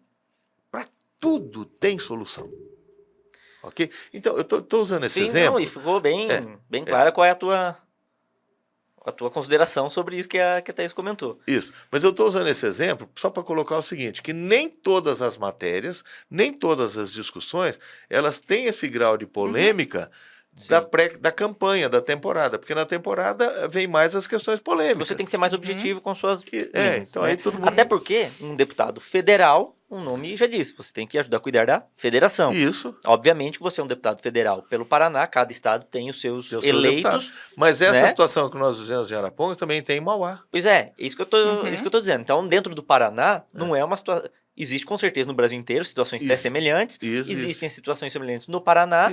Existem situações muito pontuais que são, por exemplo, de Arapongas. Hoje o Calixto, né, registrado como um candidato a deputado federal de Arapongas, uma base e tudo mais. Então, em que momento consegue diferir? Assim, esse é um assunto que eu vou ajudar a cuidar a nível nacional. Por exemplo, sendo eleito, muito provável participe da bancada evangélica. Certo. Até pela tua, né, pela tua congregação. Tem situação muito específica, e essa aqui eu quero ajudar a descobrir qual é a situação do problema, do boato, do mito que tem de Arapongas. Mas o cara lá do Amapá, o que tem a ver com a água de Arapongas? Eu sei, mas ele não, tipo assim, ele não... Pra que ele vai se envolver? Exatamente, acho que eu estou colocando isso até para que todo mundo, ao entender qual que é a função de um deputado, em que momento que ele tem que colocar o chapéu de congressista federal, local, em que momento ele tem que colocar o chapéu de araponguense. De araponguense, local. Né? E agora, na campanha eleitoral, 40 dias, 45 dias... tem que definir quais são as linhas, como o Thaís comentou. Então, os apelos com relação a respeito à liberdade de opinião, expressão, né, o respeito, inclusive, às escolhas religiosas que dão os direcionamentos para a formação humana. Então, essa é a linha que o Calixto está utilizando para se apresentar e para que faça sentido para alguém escolhê-lo como seu representante. Como candidato. Perfeito. Vamos falar de uma coisa que não é lenda. Tá? Que eu tenho certeza que não, porque já sofri muito com isso, todos nós aqui. O que o paranaense espera depois de outubro com relação às praças de pedágio? Complicado, né? Porque o Calixto, vem a coerência. Porque o Calixto, sendo deputado, então, mas tem o dever de ofício isso. de discutir. Aí vem a questão da coerência. Se você entrar no meu Facebook, lá atrás... Uma vez mas eu gosto de contar uma historinha, cara. Aliás, briga comigo. É só taiar. É só taiar a história. Vai taiando. Depois corta. Eu tô no gabinete do Valdir Pugliese. Me chamou lá para algum assunto. Era advogado, tinha algum assunto lá, me chamou lá. Tô lá. Aí entra um rapaz. Tá? Me lembro como se fosse hoje. Entra um rapaz. Aí o Valdir falou assim, peraí, Calixto, peraí. Rapidinho. Ele só quer... O pessoal do gabinete falou que ele tá precisando de um favor meu, de alguma ajuda aí. Entra o cara. Aí o cara fala assim, ô Valdir, eu preciso... Nossa, você não pode falar não para mim, eu preciso da tua ajuda. A minha mulher vai ganhar nenê essa semana e eu não tenho nem dinheiro para comprar o berço. E ele falou daquela forma, como se o ganhar nenê da esposa tivesse pego ele de surpresa, desprevenido. Sabe, e agora o que eu faço? Eu não tenho nem pro berço. Valdir falou, mas rapaz, tua mulher tá grávida há 9 meses. A criança vai nascer na sexta-feira, no sábado. E você tá assustado e não tem dinheiro pro berço? Então, essas coisas, elas já vêm de longa data, não é? Você já tem que estar preparado para elas. Não pode ser pego de surpresa. Não, então, não vou você ser fala pega assim, de surpresa, se você mas pegar assim... o meu Facebook, lá atrás, eu coloquei que os deputados estaduais do Paraná estavam sendo totalmente responsáveis. Por que estavam sendo totalmente responsáveis? Porque o contrato tinha prazo para terminar. Sim. Ele tinha um prazo. Olha, em novembro, não vou lembrar agora. Novembro de 21. Novembro de 21, ele termina. Isso. Então, ou seja, 24 anos depois. Né? Isso. essa mulher grávida, É. né? O filho ia nascer, ou sei lá o quê, né? Parafraseando o exemplo, mas já tinha um momento Uhum. definido. Em novembro de 21 termina. Mas demora um ano para fazer uma licitação para o pedágio. Ora, se demora um ano para fazer a licitação do pedágio, em 2020 eu teria que ter começado o processo licitatório. Não tem como. Então, quando você joga essa questão, que é extremamente polêmica, para frente, você deixa a todos atônitos. Claro. Tá? Só que aí, no meu caso especificamente, tem um porém. Eu vou ter um envolvimento meramente político nessa questão. É por conta da esfera que você vai estar. Da esfera que eu vou estar. Mas eu entendo que não agiram bem os deputados ao deixarem para esse mandato essa decisão. Por que você está falando de deputados, Calixto? Não é o governador? Não. Aí volta naquela história do Bolsonaro do Congresso. O governador pode fazer o contrato que ele quiser, pode mandar o projeto que ele quiser. Os deputados vão ler, vão ver o que eles querem mudar, o que eles querem alterar, vão devolver para o governador. Se o governador vetar, sabe o que eles fazem? Derruba o veto. Apesar que o caso dos contratos tem uma relação com o governo federal, porque é o Assim, Ministério da Infraestrutura mas que já passou... foi delegado, né? já foi delegado, então. Porque a partir do momento que foi federalizada Mas foi as delegado. estradas. O Estado do Paraná é que vai definir. Sim. Ele vai... Não, e a gente comenta isso, colocamos na pauta aqui, porque nós sabemos que esse é um assunto que incomoda. Não, Qualquer pessoa? Eu penso que os políticos do Paraná agiram mal. E, eventualmente, no futuro, a gente até fique feliz. Poxa, tinha aquela... Né, nossa, tá todo mundo assustado e tal. Mas a experiência, a história, normalmente ela não nos mostra isso. Né? Exato. Ela não nos mostra isso. Então, se você colocasse para mim, eu diria para você assim, se eu tivesse o poder de colocar um projeto de lei ser aprovado na Câmara, eu diria que questões nevrálgicas deveriam ser decididas até agosto do ano eleitoral. Porque a gente está com que é essa quando o questão. eleitor manda, já notou? Sim. Até porque daqui para frente qualquer coisa tem que ser tratado com muito dedo. Em agosto e setembro, o eleitor fala assim, ô deputado, vem aqui, atravessa a rua aqui, quero cumprimentar você. Agosto, setembro. Depois de outubro, Esquece. Você fez uma referência ao seu Facebook, você disse entrar no meu Facebook e tal, então a gente traz aí as redes sociais e as mídias sociais, elas têm um papel extremamente forte. né? E junto com elas vem algo que a gente assiste todos os dias, que são as notícias falsas, as fake news. Já foi vítima de fake news? Já. Eu tô com um processo lá que eu não sei, cara, de onde apareceu aquilo. E tem lá a minha publicação. Como se eu tivesse feito aquela publicação. Isso virou queimação? Tá respondendo? Não virou porque o promotor não aceitou. Ele achou que aquilo era tipo assim... Tecnicamente ali, acho que eles já viram que... Que era alguma coisa não estava... Mas isso é... Mas considera gravidade? Eu considero, e se eu puder votar no Congresso Nacional em relação a fake news, eu penso que tem que haver até um encrudecimento em relação a essas penalidades. Você lembra do Alceni Guerra? Prefeito de Pato Branco? Collor, quando ele foi ministro da Saúde? Que era aqui do Paraná. O Alceni Guerra, ele comprou guarda-chuvas e bicicletas na loja do Pedro. Bom, loja do Pedro? Não parece uma lojinha? E foi processado por isso, perdeu o ministério por isso, arrebentaram com o cara. Depois eu fui em Curitiba, cara, a loja do Pedro era uma van. Era uma coisa... Era a loja do Luciano. Né? Era como se fosse comprou na loja do Luciano. Então, o que fizeram para derrubar o ministro? Uma fake news. E derrubou o ministro. Não estou nem defendendo ele, estou entrando no mérito. Mas ele caiu pela notícia. Um jornalista foi lá e falou, loja do Pedro. Mas ele não falou, loja do Pedro, 3.000 metros de área, estacionamento, ou seja, era um monstro de uma loja, não sei se tem ainda em Curitiba, mas era uma loja, tinha 3, 4 filiais e tal, uma loja. É uma fake news, sabe? E eu tô me reportando ao Alcine Guerra, porque o Alcine Guerra, o que derrubou ele foi microfone. Isso aqui é a coisa mais perigosa do mundo. Pro bem e pro mal. É uma arma. Pro bem e pro mal. É uma arma. Então ela pode, inclusive, se voltar contra você. É claro, por isso que quando a gente fala de fake news, existem fake news na vida pessoal, na vida do vizinho, da família, da igreja. O fake news, no mundo de hoje, ele é intolerável. Intolerável. Intolerável. Ele não pode ser permitido. Só que você precisa inovar. Você precisa fazer uma legislação? Não, você pode encrudecer. Você pode endurecer. Mas já existe a legislação. Claro.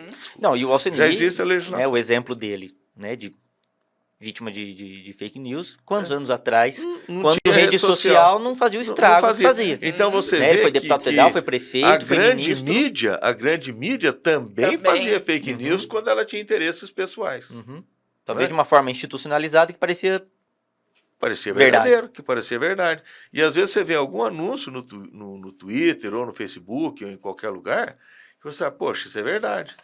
Ontem, por exemplo, me passaram... vocês devem ter visto que quando vem para alguém, esparrama em todos os grupos, né? Tipo um comprovante de biometria. Tá? Então o sujeito foi lá no cartório eleitoral, colocou o dedão dele lá, fez a biometria dele, ficou catalogado no sistema eleitoral.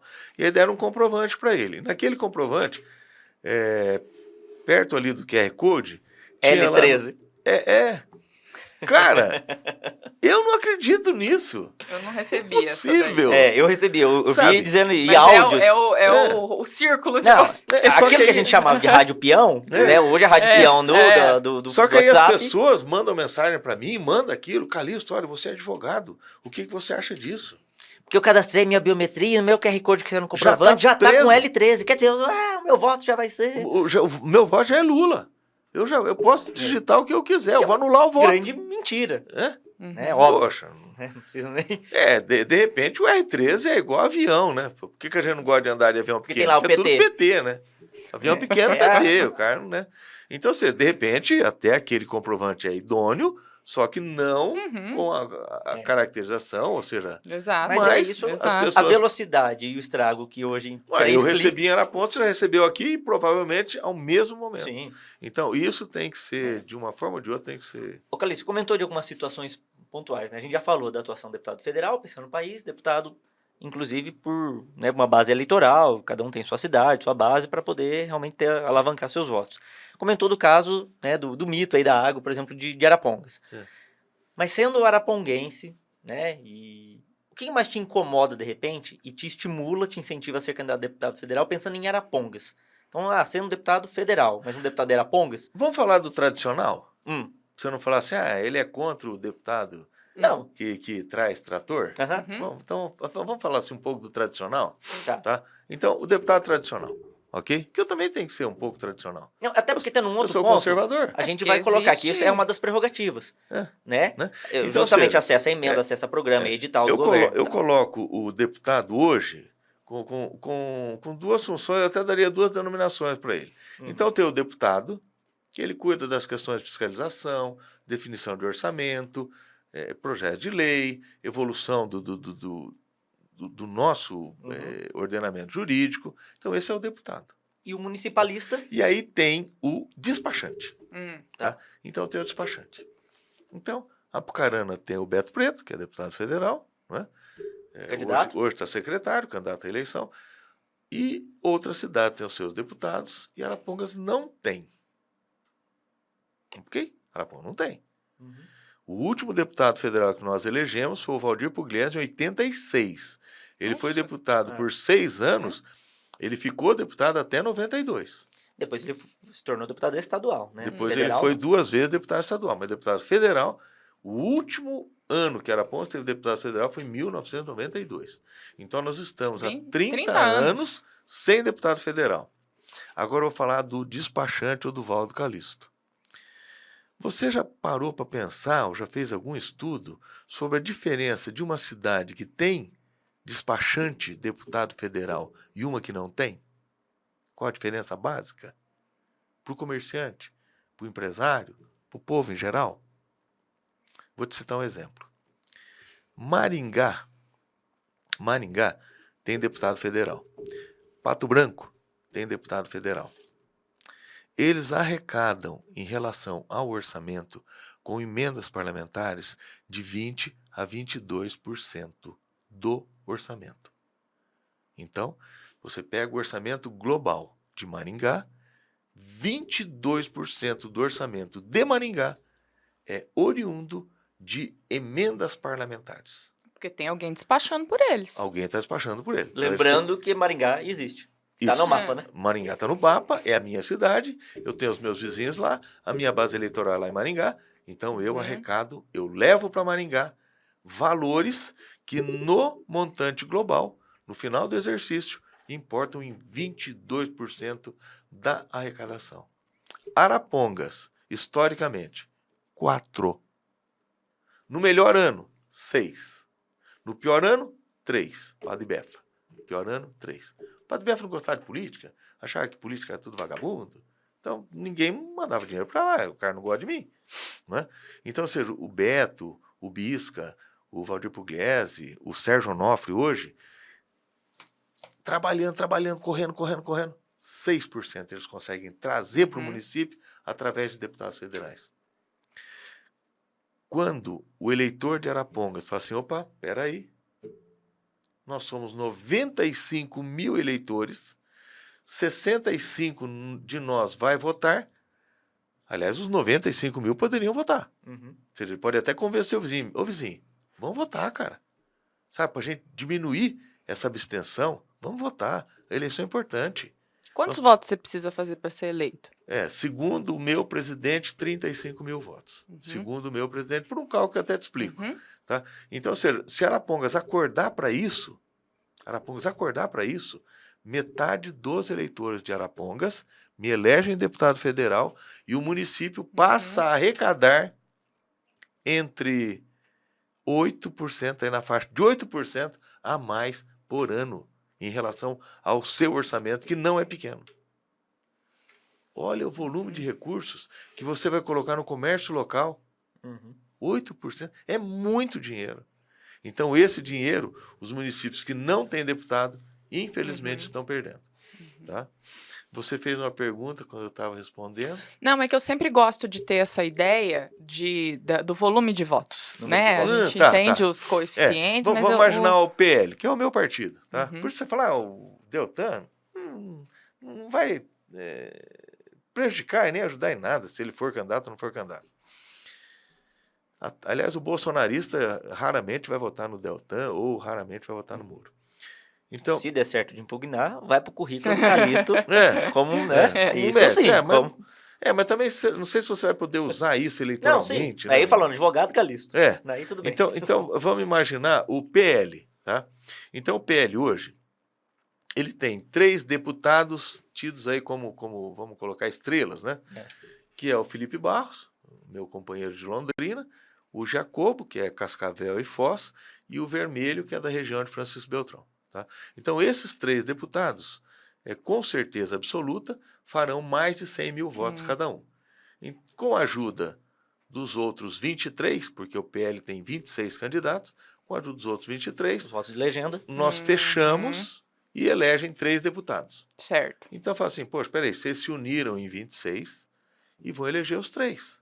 Ok. Eu falei no início do programa que eu era companheiro de partido. Por quê? Porque eu sendo companheiro de partido, eu também posso ir lá depois no Felipe, no Vermelho, no Jacobo, como eu fiz isso no passado. Escuta, a Santa Casa precisa de 300 ou 400 mil reais. Por que ele vai me ajudar? Porque eu ajudei ele com 15 mil votos, com 20 mil votos. Sim. Então, poxa, o Calixto foi companheiro, vamos ajudar ele lá. Tá? No PL tem um aspecto mais relevante. Se as expectativas forem se cumprirem, tá?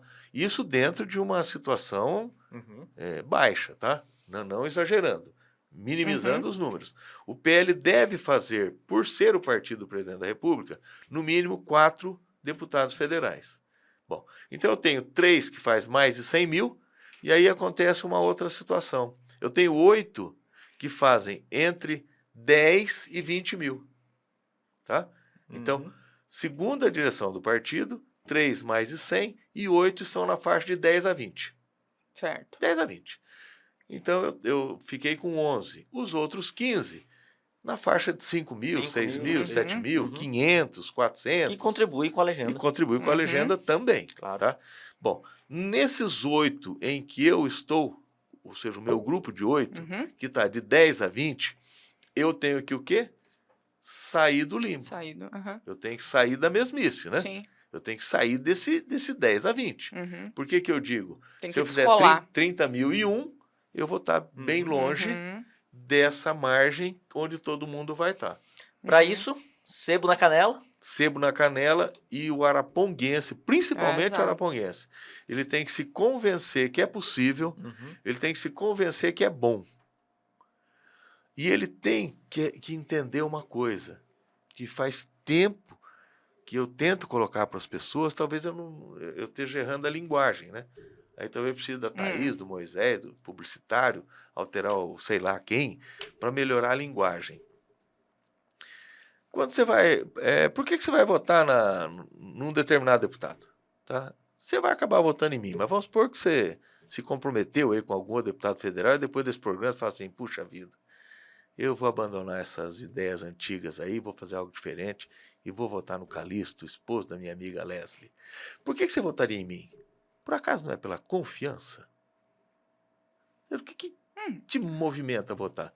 Bom, eu confio no Felipe Barros, eu vou votar no Felipe Barros. Entre votar em alguém que eu só conheço de ouvir falar e alguém que eu confio. Então, mas efetivamente... Mesmo quando você vota em alguém, você confia que essa pessoa vai fazer alguma coisa. Você está chancelando, né? Você está assinando um cheque em branco. Envolve confiança. Claro. Sim. Ou você tem um interesse pessoal, que não é o nosso caso. Não, mas eu concordo com a confiança. Ou você tem um interesse coletivo, mas você confia naquela pessoa. Ah, tá bom, né, Thaís? Tá bom. Eu advogo há 37 anos em Arapongas. Eu já advoguei para prefeitos. José Bisca, Valdir Pugliese, Beto Pugliese, Sérgio Onofre e Toninho Graçano. 5 ex-prefeitos e o atual. Vereadores, 30. Vice-prefeito, Jair Milani, Lerte Araújo, entre outros. Indústrias. Fui advogado do CIMA por N anos. Advoguei para Simbal 22 anos. Advoguei para Nortox 15 anos. Eu tenho que provar para o meu eleitor de Arapongas que eu sou de confiança? Aí você vai falar, mas peraí, você está falando de grandes empresas. Eu estou falando de grandes pessoas, Colombino Graçano, Toninho Graçano, Valdir Pugliese, que são formadores de opinião. Que a pessoa do bairro votou nele porque confia nele. E quando a pessoa do bairro votou no Valdir porque confiava no Valdir, o Valdir precisou de um serviço jurídico e confiou a mim, porque ele confiava em mim. E se você fala, tá, mas em relação ao povão, nós fazemos advocacia de empregado no escritório há 30 anos. Se você for na minha recepção, você vai ficar assustado ou você vai ficar feliz. Espero que você fique feliz. É um escritório que atende fortemente a área empresarial.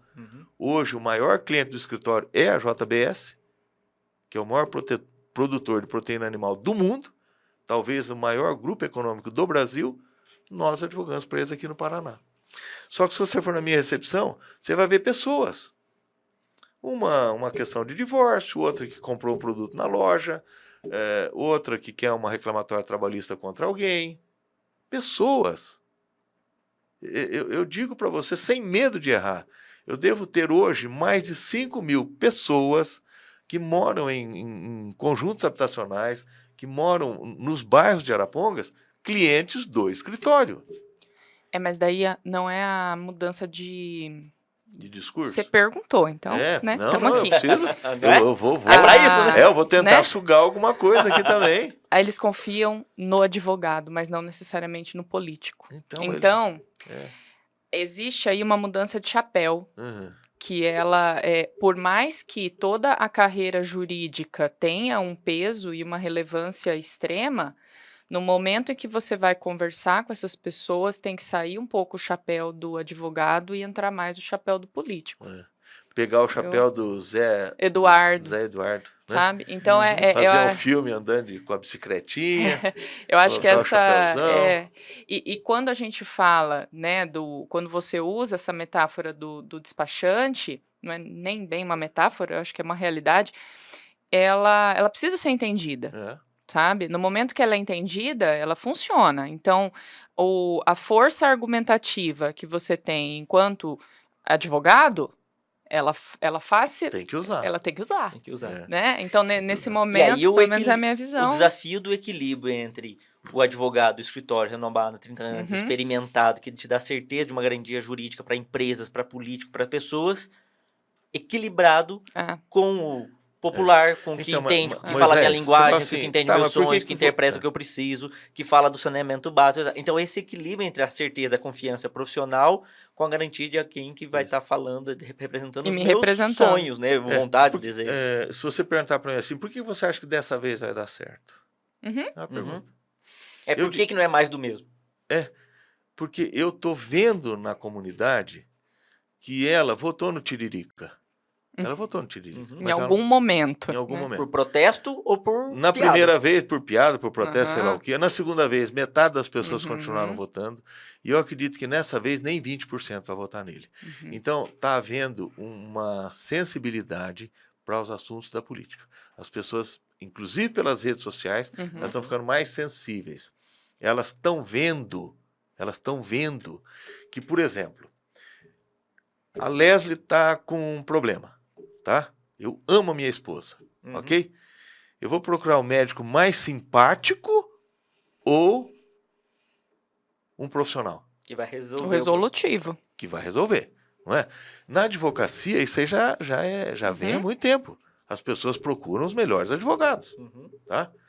Na política, ela começou a enxergar, Uhum. ela já está enxergando que se ela votar em uma pessoa despreparada, Moisés, Thaís, se um dos maiores problemas nossos é o STF e o que ele está causando de transtornos para a governabilidade do país, como é que eu vou colocar lá um deputado federal que não tem a menor noção de como são escolhidos, Uhum. que nunca leu sobre o tema, que não sabe nada a nível disso? Como é que eu vou colocar lá alguém que não tem a menor noção de quantas petroleiras existem no mundo? Se privatizar ou estatizar, ou seja, a pessoa nunca leu sobre isso, ela nunca se informou sobre isso. E até as definições desses temas. Então, como é que eu vou Sim. votar nessa pessoa? Sim. Então, aí é aquele jargão que eu te falo antigamente. Ou seja, não basta que o seu candidato tenha trazido uma pá carregadeira, uma reta escavadeira para a sua cidade. Menos Ele populismo, menos heroísmo e mais coerência. Né? Mais coerência e competência. Uhum. Uhum. Poxa, eu não Sim. posso, sabe? Eu não posso, entre os advogados de Arapongas, porque o Joaquinzinho é o mais risonho, é o mais bacana, joga sinuca com todo mundo, o cara é popularzão, ele bate bem na bola, eu vou votar nele para deputado federal. Não, às vezes é melhor votar no casca grossa mesmo. Mas que quando eu preciso, que quando é a minha casa que está em jogo, Uhum. quando a minha empresa pode quebrar, ou quando eu fui injustiçado no meu trabalho, aonde você vai? No casca grossa. Não, vai lá no Calixto. Uhum. Não, vai lá no Calixto que ele resolve para você. Então, faça isso. Uhum. Bom, Exato. fazendo isso então que a gente encaminha para o nosso encerramento falando com o seu... Agora é o momento total É.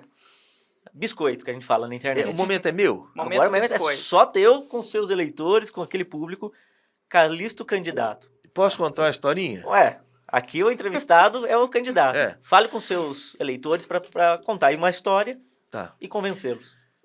A Thaís me conheceu agora, o Moisés me conhece há algum tempo e você que está me assistindo me conhece há muito tempo. Muito tempo. Eu tenho 65 anos de Arapongas.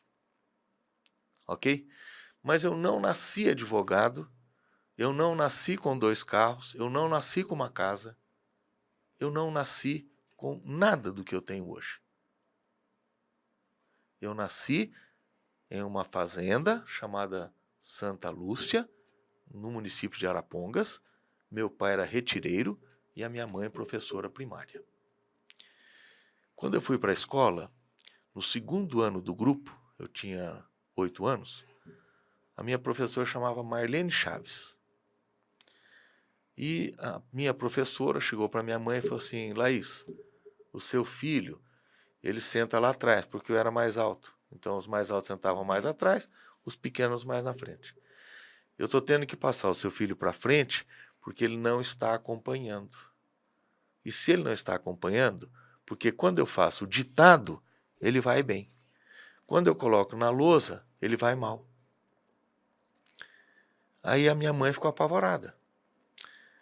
Falou, puxa, meu filho tem um problema de visão. E eu tinha um pouco de estrabismo, que já me causava bullying, né? Zaroio, vesgo, tá?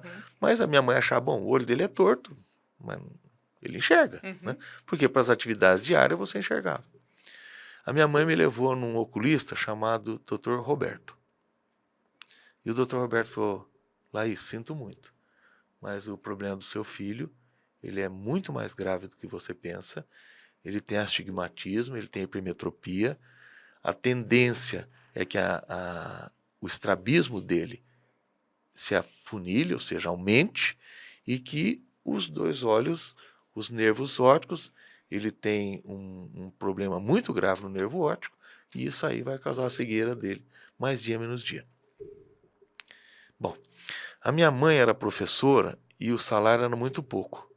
Como meu pai eles tinham rompido o relacionamento, não quero culpar meu pai, tá? Não sei à época quais foram os problemas. Então, assim, eles se separaram e a minha mãe ficou, como é comum, como é normal. Por isso que eu me preocupo da violência, de tudo que envolva mulher, porque eu vi a minha mãe sofrer, eu vi a minha mãe professora ter que educar 3 filhos, tá? Sozinha, como professora. Como o salário era pouco, ela dava aula pela manhã, numa escola estadual, e à tarde ela fazia faxina em residências. Professora, educada, concursada, com padrão, dava aula de manhã e limpava a casa à tarde. Uma das casas que ela limpava era da minha madrinha e do meu padrinho, o seu Nelson e a dona Leoni. O que ela fez? Leoni, o meu filho vai perder a visão. O que a Leoni, esposa do Nelson, fizeram? Fizeram uma campanha em Arapongas. Porque hoje, se o teu filho tiver um problema de visão, você leva ele no Marcos Nishioca, o Nishioca opera ele. Morreu, acabou. Resolveu o problema. O SUS, lá atrás, há 57 anos atrás, não havia isso. Haviam 2 polos. Ou você levava para Florianópolis, que era um polo de cirurgiões oftalmo, ou você levava para Campinas. Perguntar para o pai de vocês, se são novos, perguntar para os pais de vocês, vão falar, realmente. Quem tinha problema de visão, ou ia para Campinas ou ia para Florianópolis. Eram os 2 polos de cirurgiões oftalmo. Os outros eram oculistas. Tá? Arapongas fez uma campanha, arrecadou dinheiro, roupa, sapato, tudo. Arapongas pagou para eu ir para Florianópolis, pagou para eu ficar internado na Santa Casa de Florianópolis por 60 dias, e Arapongas pagou para que o Dr. Otto Fleusberg, que era uma sumidade na época, operasse as minhas 2 visões. Eu tenho que devolver? Eu tenho que ser grato com essa cidade ou não? Muito. Muito. Então, meu amigo de Arapongas, deixa eu ser grato a você. E o detalhe, em nenhum momento, quando eu pretendia um cargo público, ou ocupei cargos públicos, fui vereador num período e fui procurador do município de Arapongas por 4 anos. Eu não me envergonho de nenhum real que eu ganhei, ou que eu recebi do poder público. Ok? Nunca tive problema de diária, de nada disso. Então não me envergonho disso. E o querer ser político, o querer ser deputado federal, porque aos meus olhos o que nos diferencia dos animais é a política. Então, eu, animal, político, sou um homem. Eu, animal sem política, sou só um animal. Então, é pela política, é na política, é que eu vou poder, de forma muito mais eficiente, agradecer Arapongas. E parece que eu tenho dificuldade para convencer as pessoas disso, sabe? Então, eu falo assim, puxa vida, se eu falar assim, Arapongas, você me deu isso, me deu aquilo, eu tenho medo das pessoas falarem assim, Ah, ele está se gabando aí do que ele tem, do escritório que ele tem. Não é nada disso. Eu estou feliz com você. Eu quero te agradecer. Eu quero te devolver. Ah, mas então me devolve seu patrimônio. Seria pouco. Seria pequeno. Se eu estou te falando que, como deputado federal, eu posso trazer para você, a cada ano, 8% a mais do orçamento, em um ano é mais do que eu tenho. Então você vai ganhar 3 vezes mais do que eu tenho. Só de eu interferir no orçamento do município. Se eu posso colocar para você que eu vou estar muito mais preocupado com a violência contra as mulheres, porque minha mãe era mulher. Aliás, todas as nossas mães são mulheres, né? Não existe leite paterno, é leite materno. Então deixa eu te agradecer, cara. Deixa eu ser grato com você. Você vai ter um advogado de graça em Brasília. O empresário de Arapongas, e eu talvez seja o único deputado federal, ou o único candidato a deputado federal, que conhece efetivamente os problemas da indústria imobiliária de Arapongas. Ah, Duval, mas você não está sendo soberbo? Claro que não. Eu advoguei 22 anos. Eu advoguei 22 anos para Cimbal. Implica dizer que eu advoguei 22 anos para uma das pessoas mais conceituadas do mundo moveleiro do Brasil, que se chamava Adriano Romera. O Adriano Romera era respeitado no Brasil inteiro. E ele confiou em mim por 22 anos.